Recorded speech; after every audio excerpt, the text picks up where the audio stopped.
Back again, hopefully today. It is 20 past 9 and the 8th for the 2nd, 2026. And where's my book?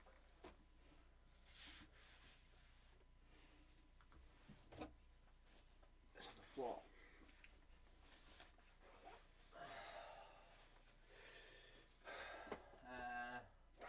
I'd rather read at night, anyways, Lily. So I'm not having to rush through the book during the day. It was a quite nice way to wind down last night, so that's what I'm doing again today.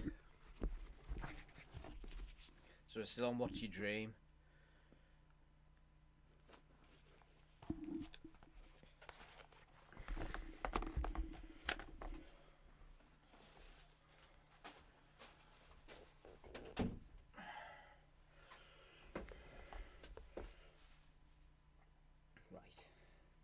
During my career, I have hired hundreds of people as employees and gone into business with dozens. I've had brilliant people work for me and others where it was clear on the first day that a mistake had been made.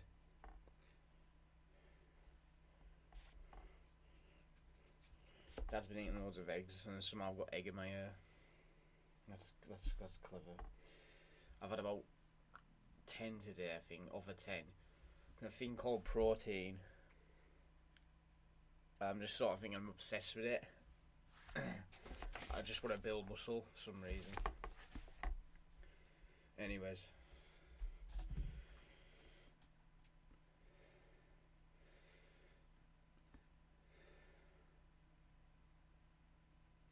But it was clear on the first day, mistakes had been made. I started business partnerships that have endured for decades and others where people have brazenly ripped me off. I've done deals that make me more money than I will ever need, and others that have seen large investments go up in smoke.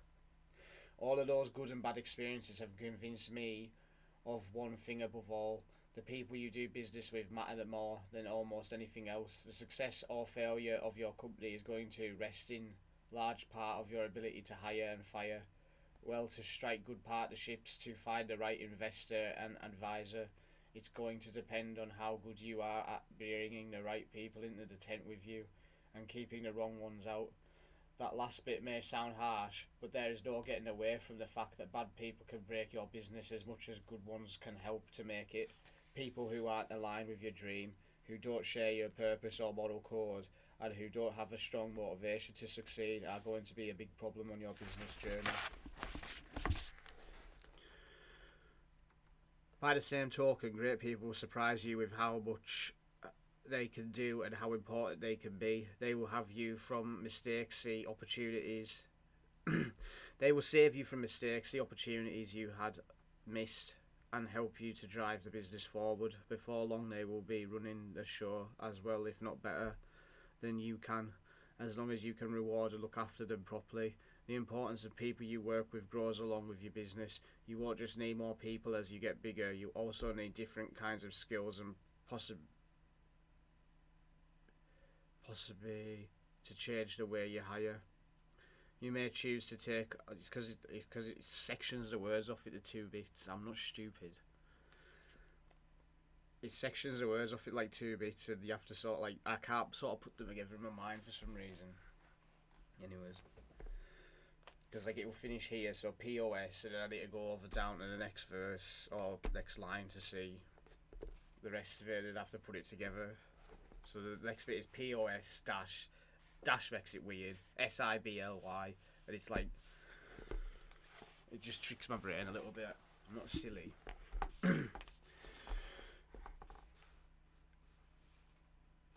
To change the way you hire. You may choose to take on outside investment or strike partnerships to fuel your growth, which open up a whole new category of people where you must choose carefully.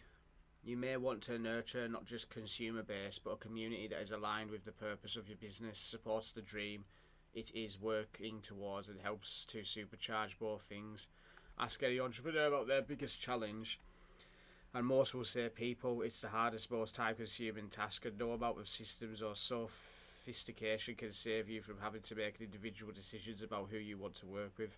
It's impossible to get every one of those decisions right, but you can improve your chances by having a process and knowing that the main pitfalls to avoid That's why I am devoting this chapter to share my knowledge on how to pick partners, how to hire and fire employees, and how to build communities. Because while your dream may be personal.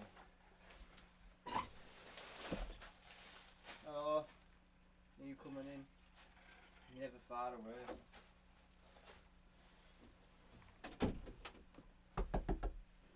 Come.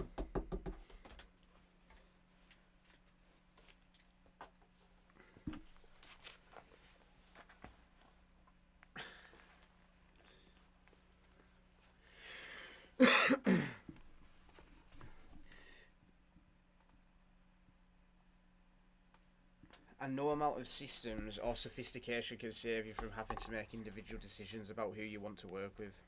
It is impossible to get every one of those decisions right. You can improve your chances by having a process and knowing the main pitfalls to avoid. That's why I'm devoting this chapter to share my knowledge about how to pick partners, how to hire and fire employees, and how to build communities. Because while your dream may be personal, you are only going to achieve it if you get enough of the right people to share it and come on the journey with you. Teamwork does in fact make the dream work. Probably the first person you'll need to find, and definitely the most important, is a business partner. When you get it right, a business partnership can be an amazing thing. The most significant of my career was, of course, with Helen. When we first met, she was an underpaid graphic designer. I was still sleeping on my friend's sofa trying to justify my move to Hong Kong, and she was more interested in dating another of my friends than me. We had fucking words are everywhere. Oh, I swore. No.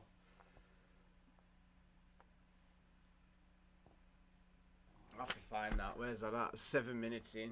I'll cut that out. It's just late.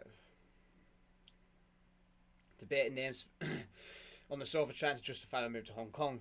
And she was more interested in dating another one of my friends than me. We had a laugh debating names for a business idea we were discussing, including Pink Tank, on the basis that you would definitely look twice at the logo with that image on it. But I don't think either of us would have guessed that we'd go on to run a successful business together for the next 15 years, get married and become parents together. Unfortunately, not all business partnerships are designed to be so fruitful. In my career, I have experienced what it's like to work with co-founders who were not who they pretended to be, who lost interest in the business over time, or who had fundamentally different ideas from me about what this direction to go in. I have learned from those mishaps, and in retrospect can see how I could have avoided many of those situations. When making decisions about partnerships today, I am much more rigorous about assessing whether a relationship is likely to work and why.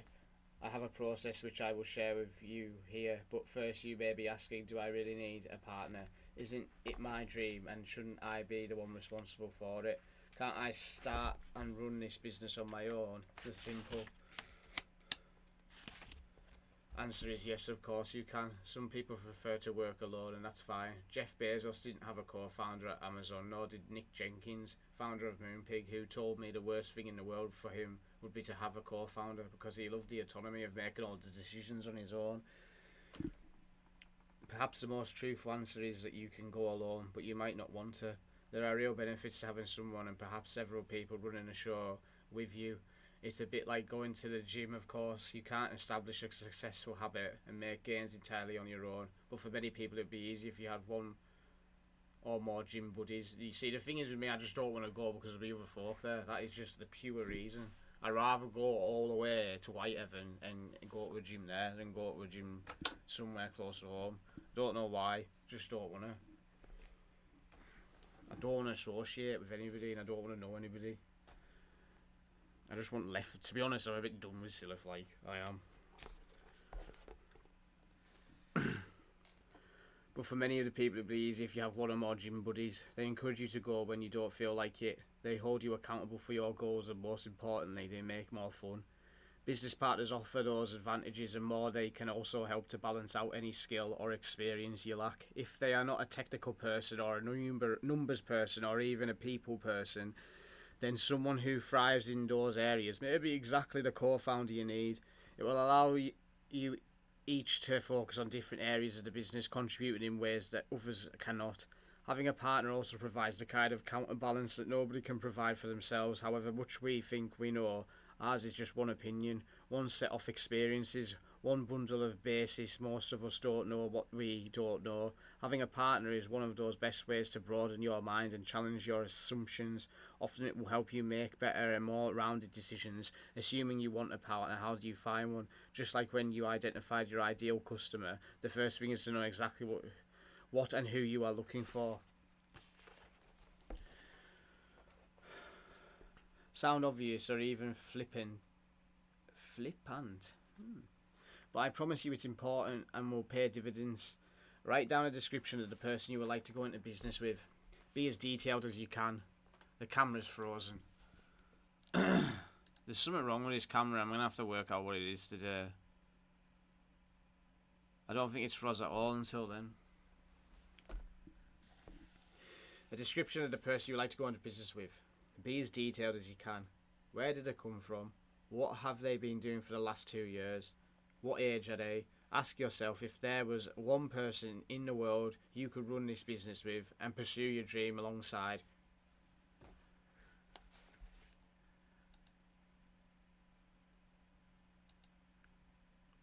Who would it be?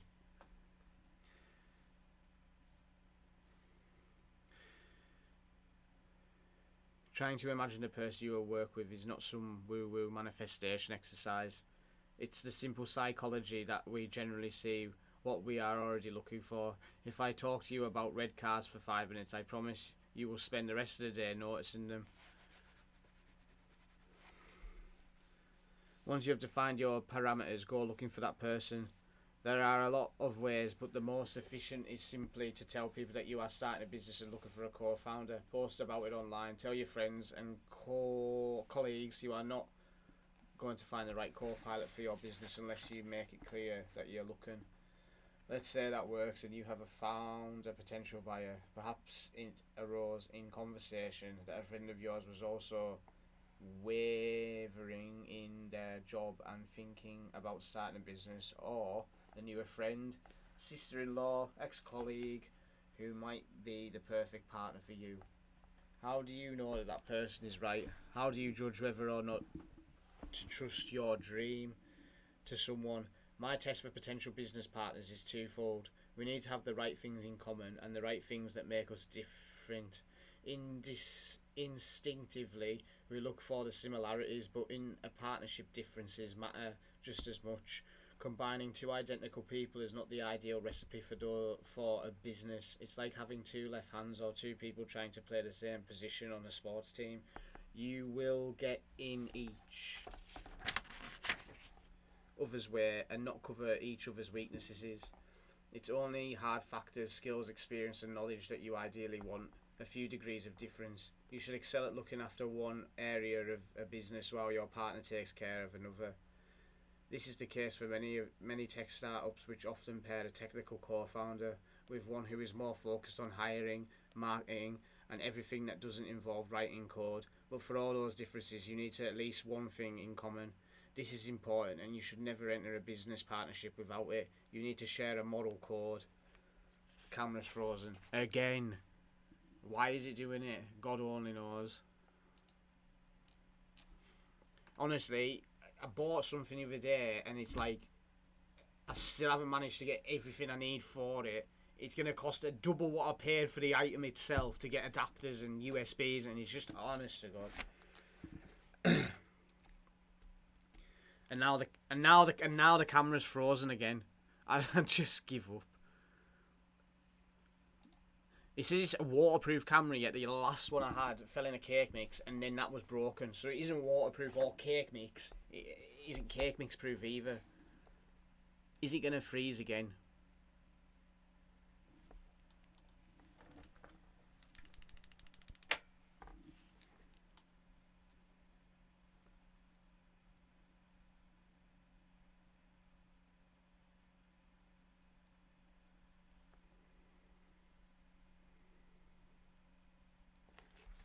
You need to share a moral code You have to believe in the same fundamental principles about how to treat people and do business, however exceptional two founders may be.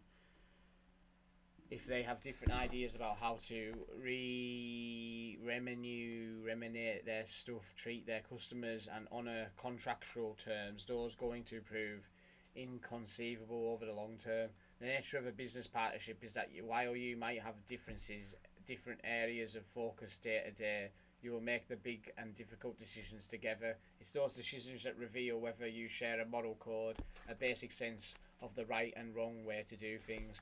A good example came during the 2008 financial crisis as a major banking centre.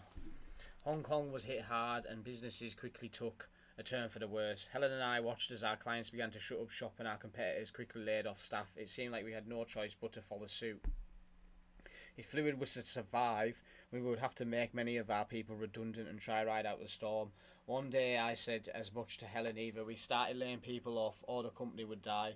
Yet something stopped us from doing it. We couldn't bring ourselves to cast adrift many brilliant people who had helped build the business with us. At a time when we knew there was no other work for them. Both of us shared a view that redundancies were the right thing to do logically and the wrong one morally. Helen summed it up when she said to me, if the company dies, we can always just do something else. That settled it. We would fight to save both the company and all the people in it. Rather than announcing layoffs, we did something counterintuitive. We started hiring knowing that the great talent had been let go from our competitors. We decided to try and grow our way out of trouble. See, dudes, we buy in when there's panic. It was a big risk and it might not have worked. At times it looked like we were going to run out of cash, but in the event of a financial crisis, did not affect our local market for as long as people had expected. Businesses started to bounce back and we were ready to take advantage, equipped with more great people, and in many cases their clients, than before. The gamble had paid off. Through it might not have been done had the crisis gone on for even a few months. But the important thing was that Helen and I had been united in pursuing this approach. After my initial wobble, it had grown out of a shared moral code about how to treat people, and we had both known that for us trying to save ourselves at the expense of our staff was not a decision we could live with.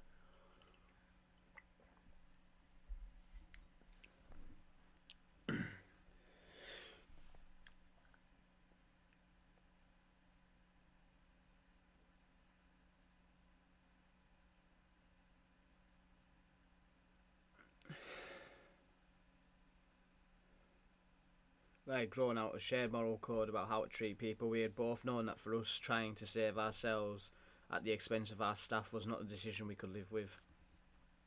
That is what I mean when I say there will be a big decision that reveals whether you are aligned with your business partner on morals and values. Those are the things you need to have in common if your partnership is going to hold together when it comes under stress. If you find someone you share both a dream and a code with, I promise you it can be one of the most significant and meaningful relationships of your life. Partnerships is not easy, but it's almost always worth the effort. Done right, it makes building your business half as difficult and twice as firm. And then we're on to the next chapter, which is how to hire people. And I think I'm just going to do a chapter tonight. I think 18 minutes is... I want to get myself away to bed myself, to be honest. Say that. Whether I sleep properly or not matter in itself. So that was What's Your Dream and Partnership. And the camera's frozen. It's that's something I'm going to have to work out why it's doing. I think maybe it's just because it's full of files that I need to put on the put somewhere, but I don't know whether I'll put them on the internet. I think it'd be nice. It seems to be every so often it's doing it. I don't understand what's wrong with it. But yeah, that was What's Your Dream by Simon Squibb for Lily. And yeah, I'm not sure if you're listening to these, but I hope you get something out of them. And just know that your dad does love you. Hopefully see you soon.